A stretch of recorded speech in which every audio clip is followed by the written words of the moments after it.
Hey, happy Friday, everyone. I am Jevon Wooden. If you did not know that already, if this is your first time tuning in, and if you are watching this on a replay, good day to you. We are here today to talk about being 1% better every day. And as I usually do, I have a friend with me, my friend Rebecca. I'm going to allow her to introduce herself because she can do it better than I can. So, Rebecca, tell the people who you are. Yeah, hi everyone. I'm Rebecca Gaboda. This is my first time doing a LinkedIn Live, so I am so excited to be here. If it's your first time here, I'm with you. But I met Javon. It was fantastic. I am a learning and development professional, so I work for an organization. I do learning and development. I am a lover of meeting people and networking, and that really pretty much brought me here. Isn't that great how Kind that of a works? small world. Yeah, That is the yeah, beauty of social media. We get to connect with folks, and yeah. I love when people say yes, because I do get some no's, and it hurts a little bit. I'm going to be honest, but I understand. All right, they're like, "Who's this strange man in my inbox?" But that's just what I do. I like to talk, and Yeah. And I it thought leads to I knew serendipitous you. moments. Right, That was right. the So funniest part. perfect. Perfectly It worked matched to out. be here. Absolutely, absolutely. Well, let's hop into this conversation, Rebecca. We both realized during our conversation that we use this phrase and this mantra of being 1% better every day. So, for you, what does that mean to you? Honestly, 1% better is I use it with my family, I use it in my own head, and I use it at work. It's just trying to make these small incremental changes that either make something easier for me or put me into a better habit or get rid of something that gets in my way. And when I met you or met you online and then started seeing some of the stuff on your kind of like your posts that you had made and things, and I went, oh wait, he knows 1% too. This is great because I think it's such a simple thing that until you hear it, you really kind of miss the value, I think. Yeah, I wholeheartedly agree. It's one of those things that makes everything actionable, right? Oftentimes Hmm. we look at the 100% and it feels insurmountable. It feels like a lot. It feels like so much pressure. And oftentimes you don't know where to start. But when you take that and distill it down to 1%, you know it is something that is achievable, it is Yeah. accessible to you. And for me, that is the beauty of it. It just reframes everything you have to do or you get to do in this life. And it makes it so it's like, okay, if I just do this one step, then I'm going to be a little bit better than I was, a little bit further along than I was. So beautifully said. And we use it in my family as well. Yeah. And it's just that compounding of things.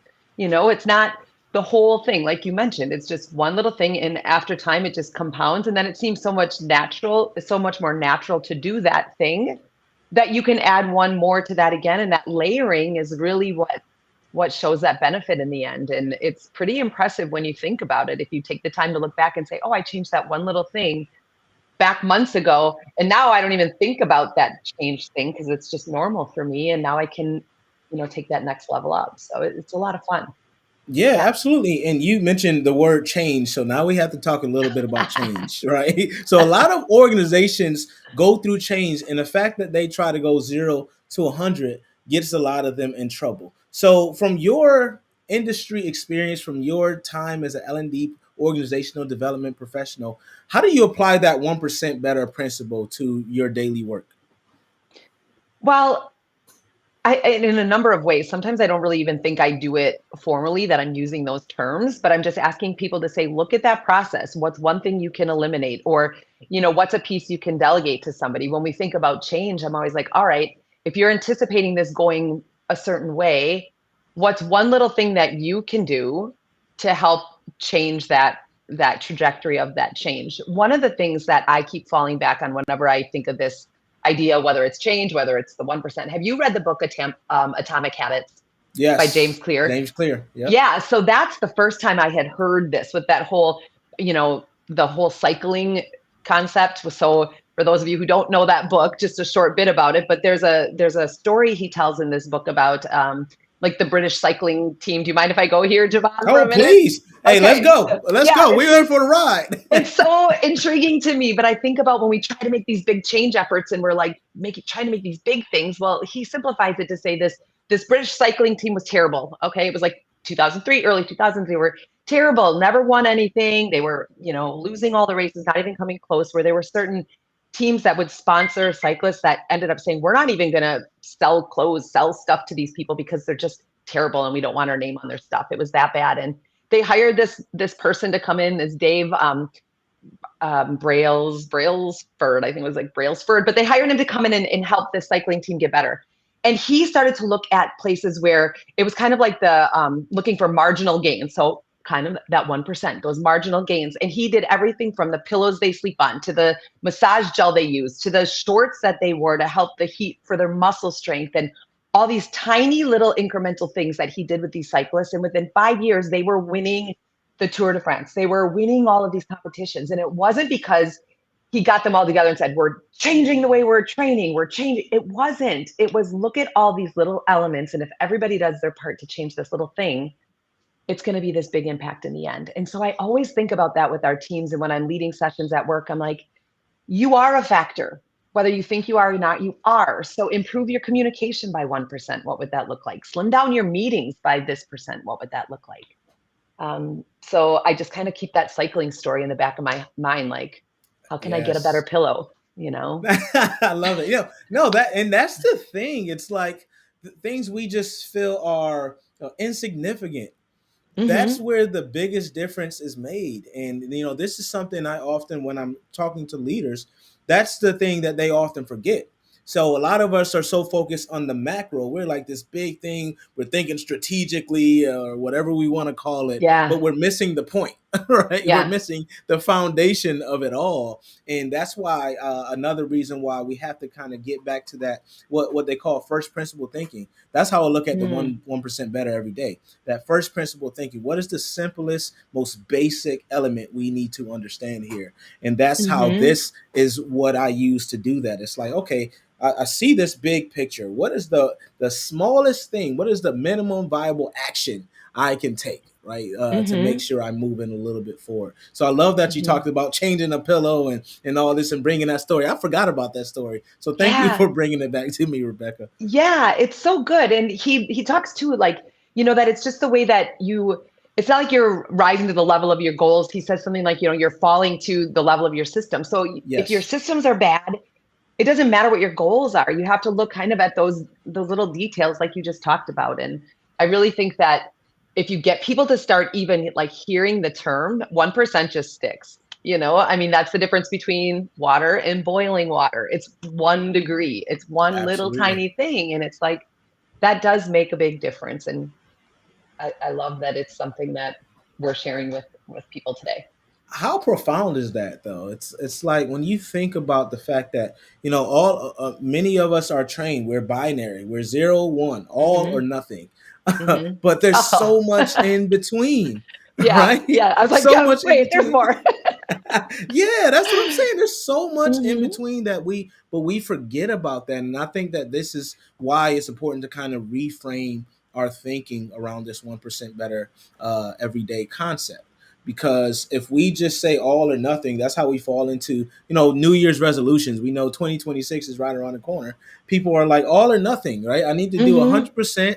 I need to not miss any days at the gym. I need to go from sitting on the Hmm. couch every single day for 24 hours to working out 5 days a week for 2 hours, right? And that's where we kind of fall into this trap. Instead of Yeah. saying, okay, 1% better is me just getting into the habit first, me Yes. going to the gym, taking myself, driving to the gym, Yes. waking up at a certain time. Maybe I don't even work out. Maybe I just go there Buy the and get into shoes. that habit, right? Yeah. Get the Go get the shoes shoes. first, right? Yeah. Like Yeah. those types of things. It's just like one step at a time instead of just going shoom and trying Yes. to accomplish something like the Roadrunner, So Yes. yeah, you're absolutely right. And change is one of the biggest spaces that I see. And Hmm. when we think about it, everything's changed, right? Hmm. Hmm. Everything is changed. So you mentioned that you use this with your family. Give us some tips. Give us some insights, Rebecca, on how you use this with the family. Oh gosh. So, well, I have two young boys and I tell them like, clean your room. I'm always like, can you just pick this stuff up? And they're not going to do it, or they just hide it under their bed, or they do whatever. And so, you kind of almost gamify it, or you do things like, you know what, just focus on this one little part. So I don't use the 1%. I just say, let's just look at this desk. Give me 5 minutes. 5 minutes, try to do just this one thing. And they'll do that. They'll do that for 5 minutes and they're done. And then I can say, okay, in a day, I say, hey, let's do this for 5 minutes. And all of a sudden it's there. I even did it to myself just this week. We have a landing in our house where all the shoes go, and I love it. They're everywhere though, all over. And there are shoes that no longer fit the children in this house. And I'm going, why am I sitting on these shoes?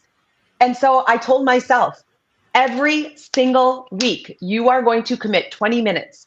20 minutes every week. So I'm not saying every day because I know that's not realistic in my life right now, Right. which sounds terrible, but I'm being realistic. So I say 20 minutes every week, you have to commit to simplifying something, organizing something. And it's been amazing. And my husband came home and he goes, wow, this landing's awesome. And I'm like, 20 minutes. And it really does help. So when we think about those small things, folks, it's not like these big things. If you're trying to get in shape better, park in the back row of the parking lot when you go to the store. Don't park in the closest spot you can find because it's convenient. Park back So further true. every time. And that little bit over time is going to help. There's a little phrase that they say, small hinges swing big doors. And I love that because I'm like, Mm. yeah, you need this small little hinge and it is going to swing this whole big thing. And that's what we got to do. What little hinge is going to swing my big door? And it's just the mindset, really. I Hmm. like that. I'm picturing that is true. I just Hmm. looked at my door. I'm like, wow. Yeah, look at those I little never thought guys. about it. Yeah, Yeah, I yeah. know. I know. So yeah, and I mean it's just even with the things we do at the house, like, where if you find yourself not being able to focus, okay, well, what's getting in your way? Find a way to reorganize something, or just those small little things. Like I had to move where my computer is set up because where it was the other direction, it was just too distracting for me to be in that space. So that's just a 1% change I did. It wasn't major, but it helps me focus when I'm getting going. What about you? What do you do? What Absolutely. No, examples that's have you good. used? Well, for me, I'm a big time block person. Mm, So what I have to do is, like, if I want to get 1% better at something, I literally block out time, and I start with 15 minutes. I'm like, 15 minutes is doable for me. yeah. Anything more, I might just feel like I'm forcing it. And what I realize is when I start with 15 minutes, I end up going past that on most things because I get Hmm. into like that flow state, just because it's something I become interested in. So that's one way. The second way is, I have a 2-year-old daughter, so she's like all over the place. She's wants to do everything. Her attention span is, I guess, all of our attention spans is shorter now, but hers is like really short. She'll want to do one thing, then she'll want to do other things. So, like you, I'll say, "Hey, Javon, how about you like the color?" I'll be like, "You want to color?" Because she'll want to color all over everything she's not supposed to. And I'll Sure. say, how about we see if we can color a part of the princess right here? Let's do it Yeah. together, right? Just a little piece. And what I find is after a while, she starts wanting to do more of the coloring book just because she Hmm. started with that 1%. So Hmm. that's a little bit of it. Like you said, gamify it. It makes it fun. It makes it so it's not so, it doesn't feel like a punishment, right? Yeah. So Yeah. yeah, it's just a little way to get into the flow or get into whatever you're looking to accomplish. And next thing you know, instead of 1%, you probably went to 5%. Just Yeah. simply starting. Well, and I think we have to remember too that you're gonna fall out of it. So if you start in this Yes. habit that you've got and you're feeling good and you're like, yeah, okay, this is my new thing. This is the new way I do it. Whether it's working out, whether it's not checking email right when you start work, whether it's whatever it might be of your goal of what you were doing, but Hmm. you have to allow yourself that space to say, I'm gonna probably miss a day. I'm gonna fall back on whatever that thing was that I was doing. It's having that mental capacity to say, I'm getting back on, I'm going to do it again, and allowing yourself that space to say, I'm going to miss every now and then, but recognizing that, but not allowing that to be the new normal. And so for Yeah, me, I have to absolutely. remember that, like, I'm going to miss some days. I can't miss X days, put a time box on it. If I miss more than 2 days, not going to let myself miss more than two and get back on Yeah, it. And I think that that's something that helps me realize, and I tell others, when you have those bad days, don't quit on it. Just get back and go again. Don't quit. absolutely. Jerry Seinfeld once said, "Never miss twice." Mm. So never miss Ah, 2 days in a row. And yeah, that's how he used to go about his jokes. Said to get better, he would never miss twice, and he X'd it, like you said, he had a physical calendar, and if he missed one, he couldn't miss again. So I love that mantra and sure. that type of framing. And then when it comes to change, relapse is a part of the 6 phases of change. And we have to realize that, you're going to Hmm. fall back a little bit at some point. We are humans. And, Hmm. people say, I'm not motivated, I'm unmotivated. Don't let that be the reason that you fall back. That's the beauty. It's 1% better. Just pick that one thing that can keep you on track on your goals so you don't fall off completely. I Yeah. know my wife and I earlier this year, we did a fitness competition where we did the physique. We got on stage for the first time ever. And it started Nice. off as a goal. Thank you. It was a goal, right? It was a goal. My wife was like, after she had the baby, she's like, I need a goal so I can lose this baby weight. And if I don't have one, I'm not going to lose it. She selected one of the hardest goals because that's my wife. but Yeah.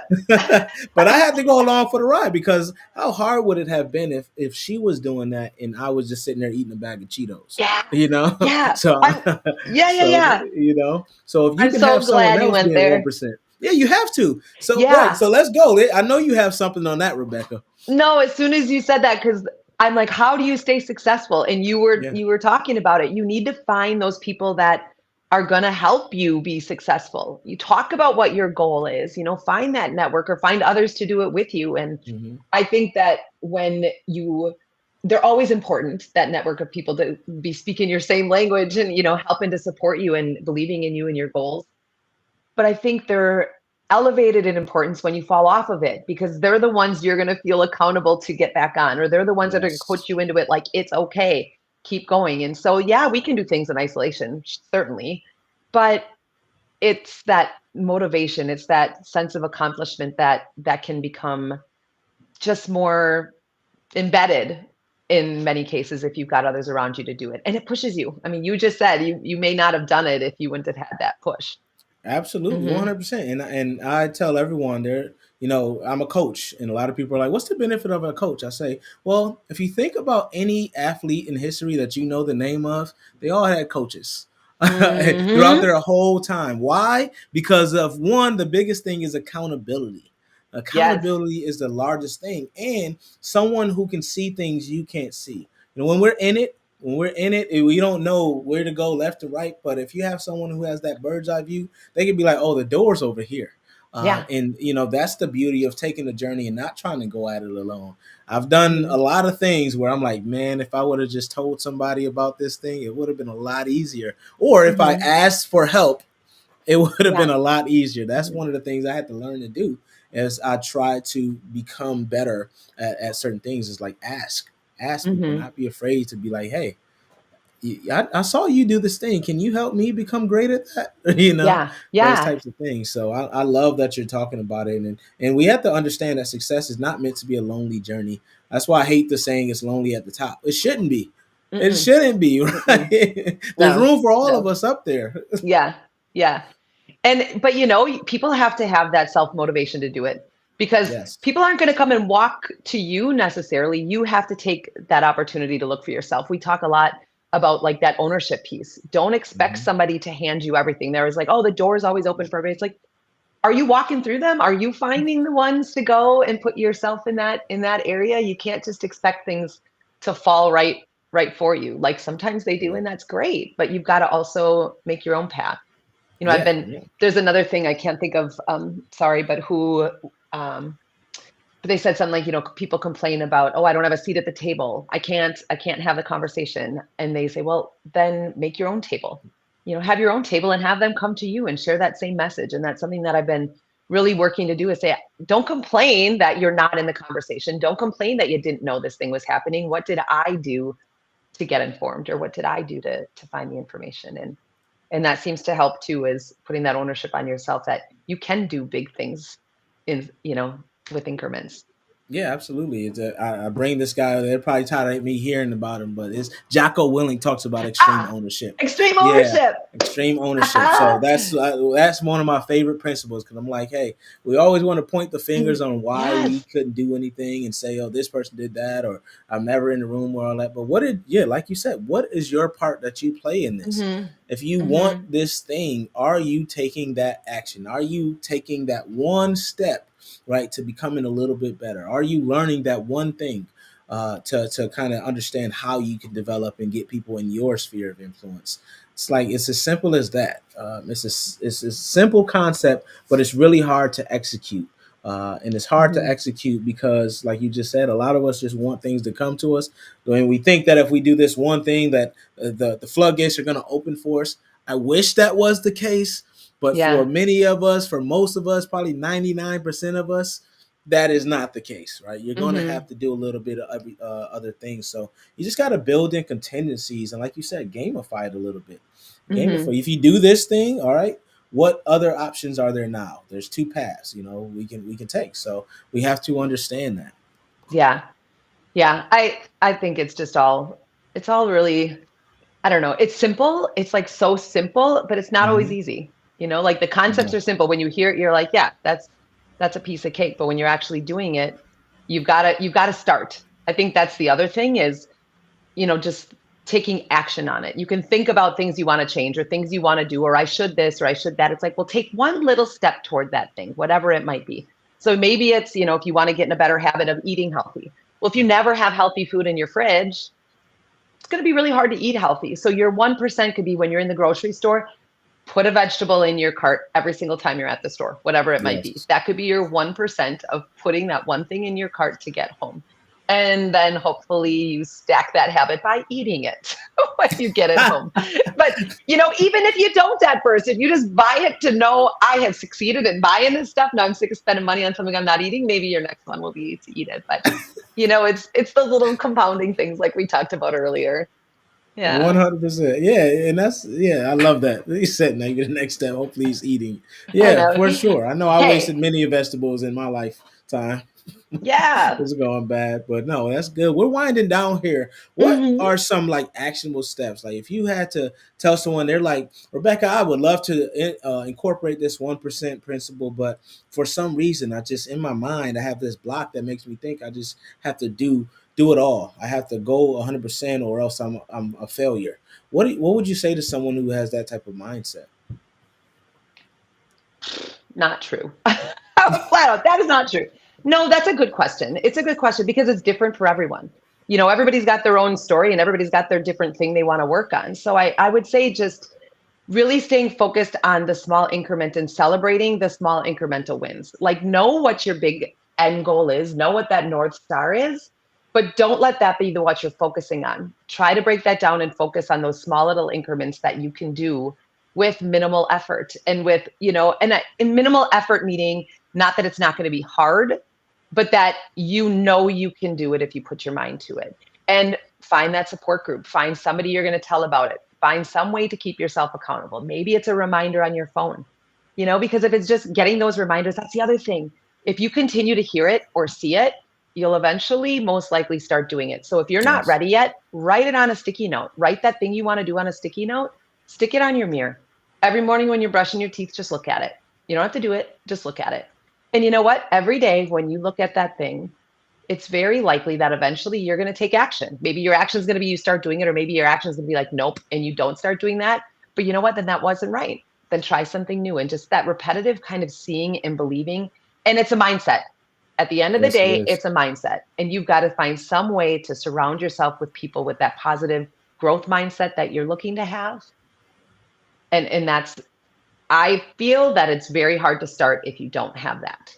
Yeah, I agree. I agree. And the one thing you can do though, the 1% move is make sure that you go to LinkedIn and hit like and follow on myself and Rebecca's pages.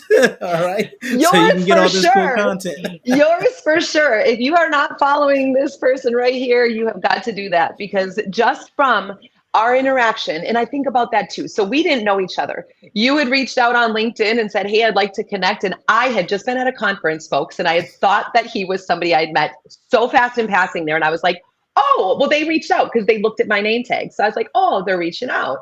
And so I responded and said, yeah, I think we met, at Yeah, this yeah. conference. And he was like, no, we didn't, but I wish I would have been there. But hey, if you want to connect anyway. And I was like, sure. So we got on a meeting and realized we had so many things in common. So that 1% of saying yes to that outreach led us here. And I know Absolutely. I'm going to continue to learn and follow you and, grow from your network too. And that was a 1% change that I did to say, yes, let's get together to have a conversation. And I it love it it. will be very impactful. It already has been.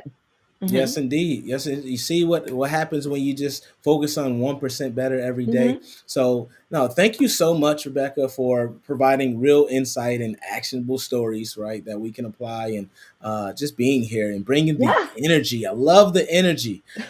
So, so everyone listening, just let us know in the comment section if you replay it and you're like, hey, I want to talk more about this. Reach out to Rebecca and I. Comment below on the videos. This is on YouTube, LinkedIn, Facebook. So you're going to see it somewhere.